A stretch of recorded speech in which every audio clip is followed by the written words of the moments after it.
Welcome to the STLK in the UTA Cougars podcast. I'm Conjo. This is Steve. Like, you guys are surprised. It's Conjo here today again. We're missing Paul. We're missing Paul a little bit, but it's good to have Conjo back on the Cougars. It's an honor to, be here on our Cougs platform, because as much as I love talking jazz, NBA, I can talk some Cougs. It's fun to talk the Cougs right now. Especially, ranked 18 now, I saw this morning. We did drop from 14 to 18 in the AP. A little bit of a bummer, but I think anybody would have taken it. Reason why is, we played against the running Utes and could not pull off a dub. That was the craziest sports environment I've ever been in. Ever. I've been to NFL games. I've been to NBA games. I've been to Sweet 16 games. College basketball, college football. I've been to a lot of college football away games. That was the best. Is that a bias, though? Because it's BYU? No, like, if anything, I don't want to give credit to Utah fans. And I don't think... That's a good point. Yeah, but, I don't think it was the Utah fans that really made it. It was just this perfect storm. I honestly don't know if it'll be recreated, but it was the perfect storm of... Utah fans haven't showed up for their team for 5, 6, 7 years since Kuzma was there.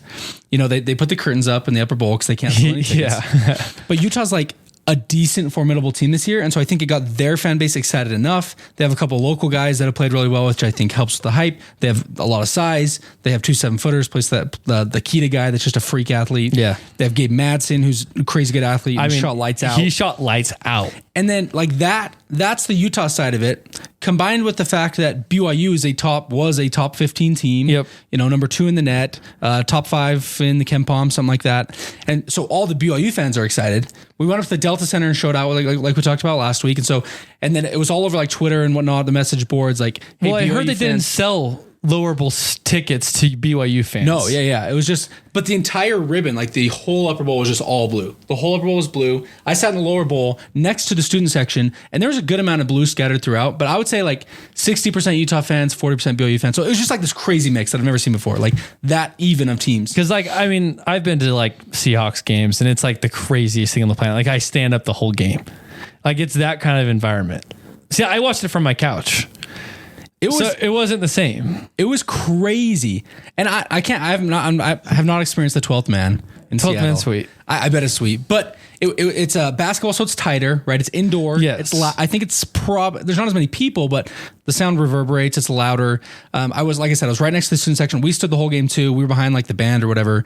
But yeah, it was just this perfect storm of BYU and Utah fans, and BYU fans absolutely brought it. It was so much fun. They're in warm-ups. It's 20 minutes before the game, and everybody's chanting BYU. Well, what percentage of the crowd was BYU versus Utah? Yeah, I think 40% was BYU. See, that's crazy. At their place. At Utah to get 40%. And that's what I was saying. It was all over social media. It was let's go turn the Huntsman Center blue. Yeah. And then, like I said, it wasn't just that we showed up in numbers, but the fans were loud. It was especially the top right of the arena from my vantage point. They were just chanting every possession. And because there was such a good split, either team was on defense, everyone was cheering and loud and stuff. And so the whole time it was loud, and it was just an exciting, fun game. Yeah, my buddy T-Mad, you know him. They did a gingerbread house group date or whatever that night. And he texted our group chat and he's like, hey, can we move it back a little bit? My brother-in-law got me a $175 ticket to the BYU Utah game. And the first response was, Utah can sell a ticket for $175? And so that was the face value. That's literally, So I guess, this game. So going into that, I was like, okay, we'll see if that adds up. Not only was it an insane of a crowd game, but playing wise, that was an amazing game. It was an incredible game. We went down early, which sucked. Being down, even though the whole time I was still engaged, and usually I'm I was turned off, especially because the in-season tournament was going on at the same time. I was I gotta watch that. But then I was I can't stop watching this BYU Utah game. I think it was 15-5 in the first 5 minutes. We're down 10 early. The first play of the game, they hit a mid-range jumper, and I'm thinking all right, if those are the shots they're gonna take, we'll give them that. Well, then Gabe Madsen hits 2 threes instantly. He faded away so hard. From where I was seeing, it looked like he was going to fall on his back. Yeah. He was fading so hard and just nothing but the bottom of the net. Literally splashed. Yeah, it was incredible. And then our first possession, Dallin Hall misses a bunny layup. Yeah. It's and we go down early and their crowd gets way into it. And it's all momentum nervous, there. It's all momentum. And it was wild. Starting from the beginning, right? So up to about a day before the game, the FPI had Utah winning. Right. Everyone was that's weird. Yeah. And usually, I'm not going to say I'm a betting man, but I look into that stuff and So I'm like, okay, well, this is interesting. The day before the game, it Swings, yeah. Like completely. It went like to 58% BYU when it was 58% Utah. So I'm like, okay, well, that's interesting. Foose obviously didn't play. So that went into that a little bit. But the problem from the very beginning that I knew we were going to struggle with was their size. I mean, Carlson is a unit. Brandon Carlson is insane. Well, how many teams in the country have 2 7-footers on their roster? Most college basketball teams don't have a 7-footer on their roster. Well, and if they do, they play the whole game. Right. So they have 2. They have Lawson Lovering, who, his background is he played with an AAU team in Utah. He's very familiar with Utah, knows the system. Then Carlson went to Bingham. I played against him for years. I mean, and very good player. He can shoot. Very good player. So you have Lawson, and that's why that lineup works so well, is because Lovering does not leave the paint, where Brandon Carlson can literally stretch the floor. He can go wherever you want. Right. I'm watching it with one of my buddies, and he hits a 3, and he's like, "Who's that?" And I was like, "Dude, he can shoot." And he's like, "Well, why isn't he in the NBA?" And I'm like, "Well, he probably has a chance." Like, that's the thing is, so like when you have a Tiki, you have. Like Waterman didn't see the floor very much because like he can't really play the paint that much. So I knew that was where we were going to struggle. And then you have Keita, who just comes off the bench and just hammers things. Like literally went in there and just bullied. Yeah. I mean, not only is he like huge. I mean, he was the Incredible Hulk. Well, and he's probably the most physical player that BYU's played this year. Not only is he huge, not only ripped, but he just plays so strong. When they would just hard. dump it over him, and he would just, I mean, it was like the ball it was like he was dunking this ball. Right. Just would throw it through the hoop. Right. Super strong. And they killed us in the first half. So it looked like our defensive game plan, we knew we didn't have the size to match them. Obviously, Foose was out. Last year, Foose led us in points and rebounds. Yeah. Arguably our best player. And so that hurt, obviously. Foose isn't huge. I think he's only listed as 6'6". He's only 6'6". But he plays physical. No, very physical. He would have made a big difference. Made a huge difference. They probably still would have done some dumps, but I do think he would have done a better job of pushing them out of the paint. Because the thing is, they got the ball in the paint whenever they wanted. Well, and it was clear that our defensive game plan, we were going to front the post, right, and try to crowd them in and get that backside help. And credit to Utah's big guys. A lot of the time when they did get the lob, we came with a double. They kicked it and gave Madsen hit a couple threes, for example. A couple times the help on the backside was late, and they just turned and dunked it. Yep. But and then you probably saw in the second half we transitioned away from fronting the post in a man-to-man defense. We played mostly zone. It was kind of this 1-3-1 hybrid. It was a really interesting zone. I haven't seen a ton of it before, but it really started to frustrate Utah. Well, Utah goes 8 minutes with nothing. Right. And BYU comes all the way. We were down 16. I think it was the deepest we got. It is insane that you can go 8 minutes without making a shot and still retain the lead. Yeah, it just goes to show how poorly BYU played in the first half. It was crazy. And that's the thing. We shot. Our defense wasn't great. We got good looks, though. Like, we got looks, makeable shots. No, we had plenty of makeable shots. And we just could not hit our shots. And so that's why, I mean, we're down, I think, 12 or 14 and a half. And I thought, obviously you don't want to do that, especially on the road. But with the looks that BYU's been getting, I think we have a shot at getting back in this. Well, it's something that I always say is like numbers average out. Right, so like at the beginning, you're like down 12 and how many great shots we had. You go into that second half optimistic. You're like, okay, well, these shots are probably going to start falling. And you think Utah's shots will probably stop falling because they made absolutely everything in the first half. They had the monitor up in the corner at halftime. BYU was shooting 36%. Utah was shooting 56%. And so they're not going to come out and shoot 6% in the second half. And they didn't. And you're right. It started to close the gap. BYU was out-rebounded by, I believe, 10 at halftime. We ended up out-rebounding Utah by 1, and so we did a much better job of rebounding in the second half. It was tough because we couldn't hit our threes, and their size really, really hurt us. There's a couple stats I was looking at. For example, 3 of our top producing three-point threats, Dallin Hall, Noah Waterman, Trevin Nell, went 1 for 13 from 3. That hurts. So it's just like the perfect storm there. Yep. None of our starters shot over 50%. Atiki went 1 for 1, which was great. Richie shot 5 for 9 and then Jaxson Robinson was 7 for 13. I think he was the bright spot on offense. Spencer Johnson, give him credit. He played really hard. He had 11 rebounds, including 5 offensive rebounds. I actually didn't know that. Ended with a double-double, so I thought he played really hard. I thought he played smart too. But the poor shooting plus the poor free throw shooting, which we haven't talked about yet. At one point, we were 5 for 12 from the line. Well, I saw Down Hall go up for a free throw, and on the season he's shooting 53%. And I'm like, hey, this is where I get stuck. Is like that doesn't alarm me very much. It seems like in college basketball nobody makes the free throw.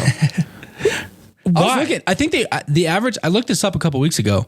The average in the NBA shooting free throws is like 9% better than college, which is pretty crazy. Yeah. Right. Obviously they're better players, but free throws are just, they're free throws. And whatever reason, maybe it's the crowds, maybe it's the crazy signs they hold in the student section, the pressure. Don't even bring the signs up. Bill Walton was driving me bananas.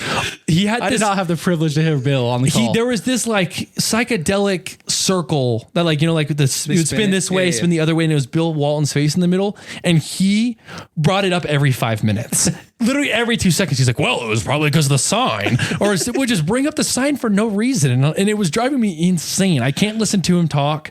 So that alone was... What did he say? There was one point when I think it was Kita jumped into their booth, like into the table. Yes. Did you see this? Yes. I was curious. Do you remember what he said at that point? It had to have been something just absolutely ludicrous. Well, they didn't show it. They showed it like a minute later. Okay. Because it was like the wide view, and then they went and showed the close view of him like hitting the score table like a minute later, and it was, I don't know, it was weird. But the free throw discrepancy is just like, I have noticed this for as long as I've watched college basketball.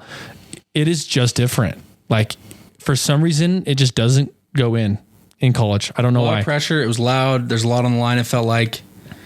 Down the stretch, I think we closed 5 for 6 from the line, which is okay. But yeah, going 5 for 12 up in the first 3 quarters of the game, we put ourselves in a bad spot. They also just got to take the mics off the rims. Because when you watch it on the game, all you hear is clink, clink, like the whole time. I'm like, well, there's a brick. On that. Yeah, well, you'll start to pick up. You'll start to pick up on it. I mean, I was hearing lots of clinks. Right. But Jaxson Robinson, I mean, he brought us into that game. Leading scorer this year, still coming off the bench though. Is he actually? He's still coming off the bench. Yeah. And leading scorer. What are you questioning? That he came off the bench. Yeah. That's crazy. He played 29 minutes, which is starter minutes. Like, I love his game. Like that one, he hit the 3, and then he had that one layup, the reverse layup. I don't know how that went in. He literally just threw it. And he's so good with it. He's so spin off the window. It's crazy. And he's just never in a rush. He's just always under control.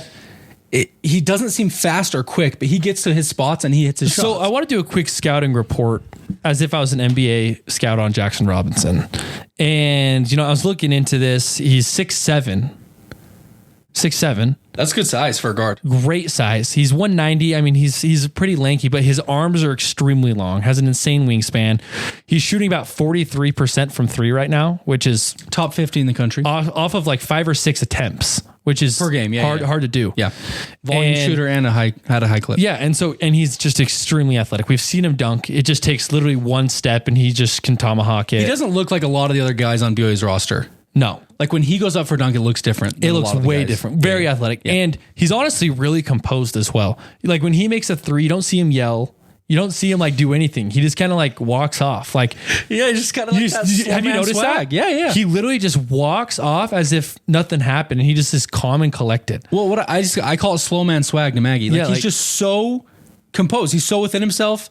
He knows his game. He knows where he wants to get on the floor. He kind of has that weird like crossbody shot, but he hits everything. And he's super patient. Right? Like we just said, like he'll sit on the wing. I remember 1-3 in particular. He's on the wing. There's a screen that comes and the screen kind of fades off and he sits there and he waits for a second.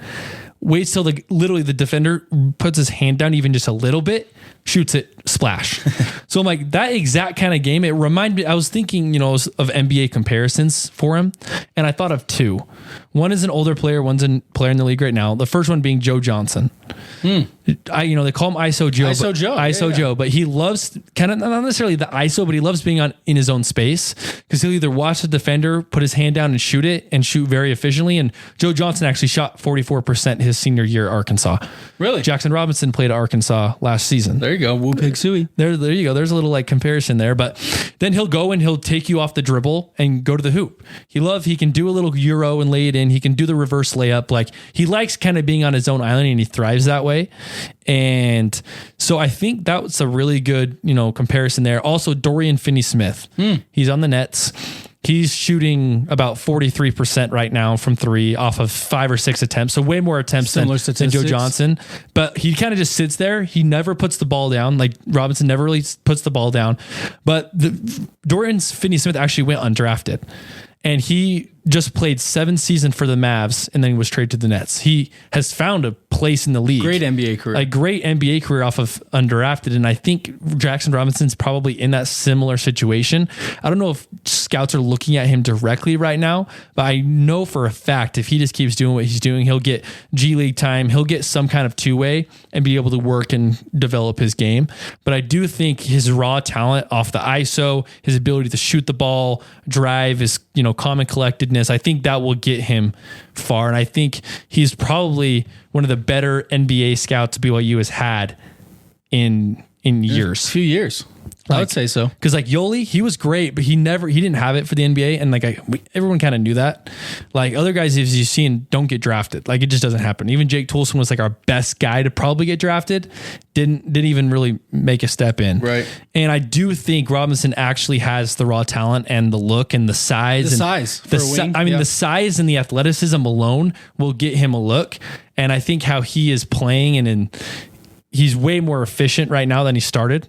And I think that's going to get him a long way. So I do think to keep your eyes out for NBA scouts for Jaxson Robinson. Well, and especially if BYU keeps playing this well, right? If BYU continues to play on national TV, we're playing the best basketball conference in the country. We're going to be having these. If BYU can stay top 25, we're going to have top 25 matchups with Kansas, with Houston, with Baylor, with Cincinnati, with all these teams. And so the eyes will be on these games. And if he can continue to perform, like we said, best scoring player on BYU's team, then he's definitely going to get a look. If they're not on him, they're on the new Jokic. Ali Khalifa. 6 assists at Utah. Dude, that little just no look dribble and then the come and fake screen and dip and he just would dish it down with it. Works every time. Two guys crossing and throws it between them. And one of the times Jaxson Robinson got it and spun off the glass. I think Richie Saunders grabbed it one time or two. But he was a good passer. No, he was dishing. And the thing is I had mentioned Jokic before, and then Bill Walton started talking about it on the podcast, and I looked at my buddy, I was like, see, I told you.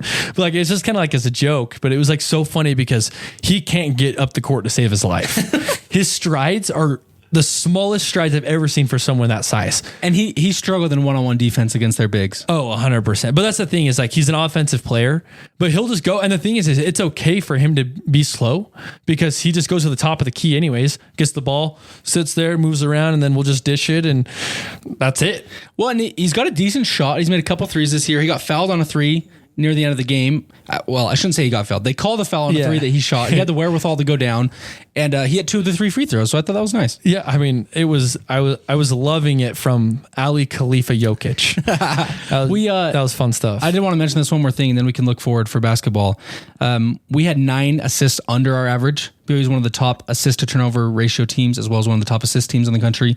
We had 9 less than our average, and we allowed Utah to have 9 more than our typical opponent's average. And so they played good defense, and we didn't hit our shots, I guess is what that comes down to. Yeah, and again, that was a good loss. It really was. I hate the term good loss, but it was. It sucks. I hate, but it's a quality loss. You only move from 14 to 18. That's what I look at it as. You're really you're not beating yourself up. But it just sucks that it was Utah. Yeah. When it comes down to it, that's the only thing that sucks. It really does. And Utah's a good team. They really are. I think they're going to have a great year in the Pac-12. No, that's the thing. I think that they're a great team. It just sucks that it had to be Utah. Yeah. And I think that's a game. It's easy to woulda, shoulda, coulda. But if we have Foose, I think we win that game. If we had our normal amount of shots, we win that game. If we have free throws, we win that game. If we play at home, I think we definitely win that game. I think the biggest win was no punches. Hey, there you go. So we can play them in future years. Yeah, they're not going to cancel. We don't have to cancel us for years to come. First. For safety, we're good to play next year. So that's something to look forward to. And now we play them twice a year, being the Big 12 together. We'll play the home and away. I'm all for that. So you mentioned 14 to 8 in the AP. They've dropped from 6th only to 8th in the Ken Palm. Went from 2nd to 3rd in the net, which is crazy. We're still top 3 in net. 13 to 17 in coaches poll. Games we have upcoming Wednesday night. Denver, they're 240th in the Ken Palm. We'll beat them. Georgia State's 213th. Bellarmine Knights out of Louisville. They're transitioning to Division I this year. They're 4-7. They're bottom, 200 in the NCAA. Wyoming is a top 200 Ken Palm team, only 6-3. We should win that game as well. And then we move into Big 12 play on January 6th, hosting the number 30 Ken Palm team in Provo, 7-1 Cincinnati Bearcats. And then, you look at the Big 12, there's 3 of them that are ranked top 10.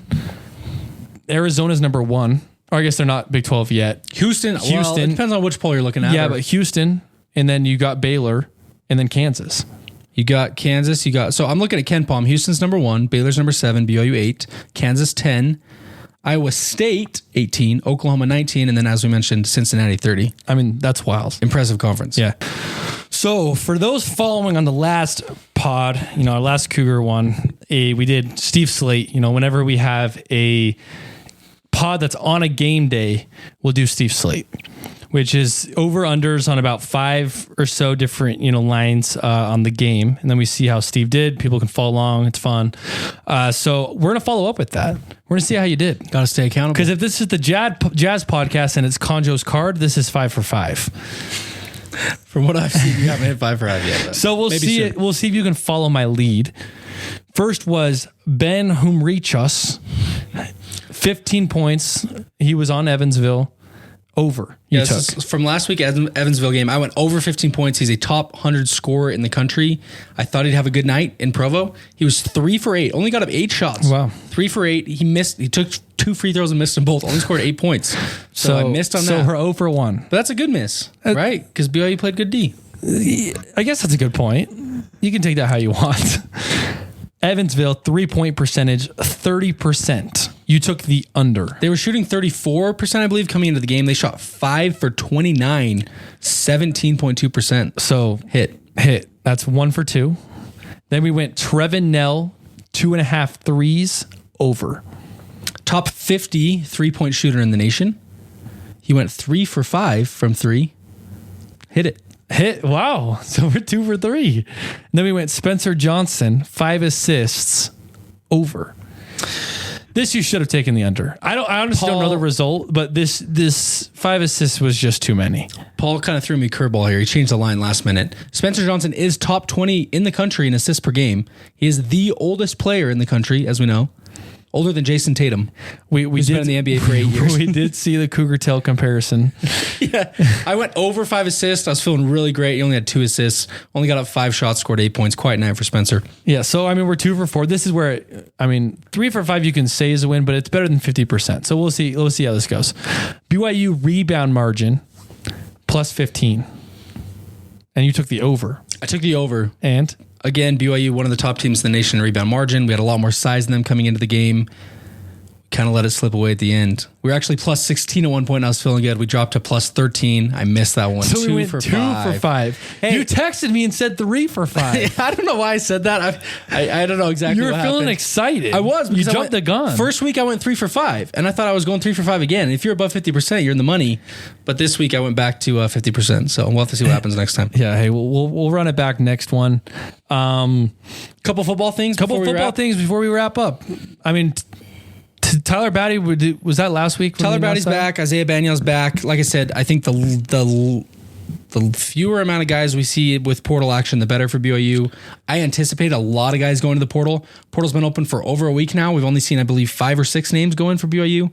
We did get one player in, which was kind of curious, an Australian punter is coming to BYU. Sure. So I guess we have our backup punter for next year. Assuming Ryan's shrimp back. On the bobby. Yeah. But we did get a big recruit Saturday night during the BYU-Utah basketball game.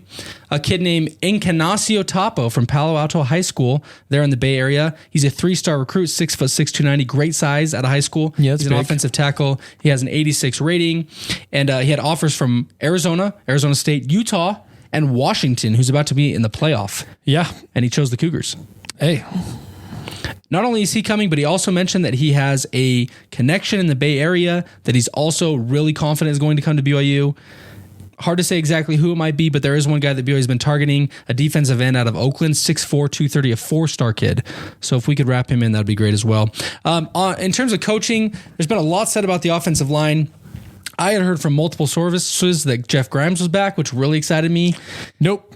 Ends up taking the Kansas gig. Yep. I'm sure they paid him more money than BYU was willing to pay for their O-line coach. How about Bronco? He's going to be the offensive coordinator. I was going to say Bronco to New Mexico. He's back with the Lobos. They gave him a nice little gaming chair. I don't know if you saw that on Twitter. I didn't notice that. No, if you find the picture that they posted of Bronco, there was this huge meme going around because it was literally just like a gaming chair that he was sitting on. It was like orange and black, and I don't know. It was pretty funny. Bronco's an interesting dude.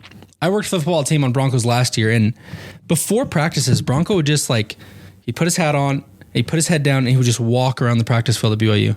just like silently walk and walk. He was my neighbor in Highland when he coached here. Yeah. Interesting guy. Ends up going to Virginia, turns that program around. They make the Orange Bowl one year. Then he kind of leaves. I guess he's been living in Montana on a ranch. Yeah. And now he wants to go to New Mexico. Albuquerque. Those Lobos. But there's no doubt in my mind he can turn the program around. Like that's what he does. Yeah. When he came to BYU was in shambles after Gary Crowton era.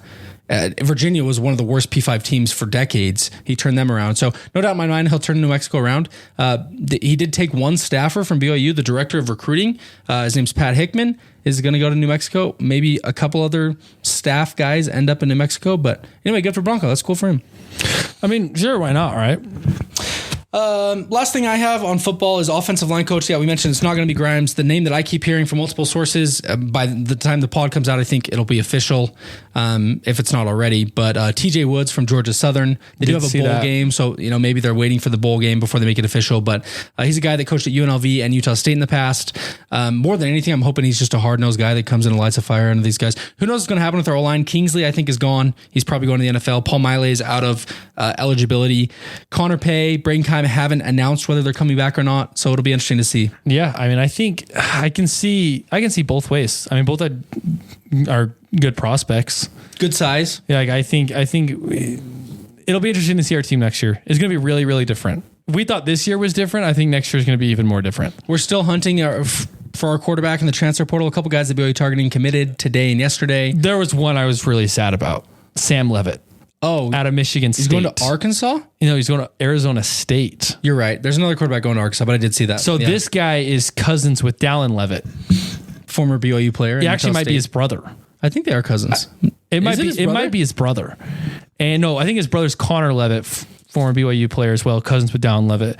Anyways, it was in talks that, BYU would be in that conversation. I don't even think we talked to him, and he came into ASU. He will probably take the spot over Conover. I don't think his spot's secure in any way, but, there's a lot of JUCO guys, a lot of guys, basically any QB that enters the transfers portal, there's some kind of note that BYU is attached.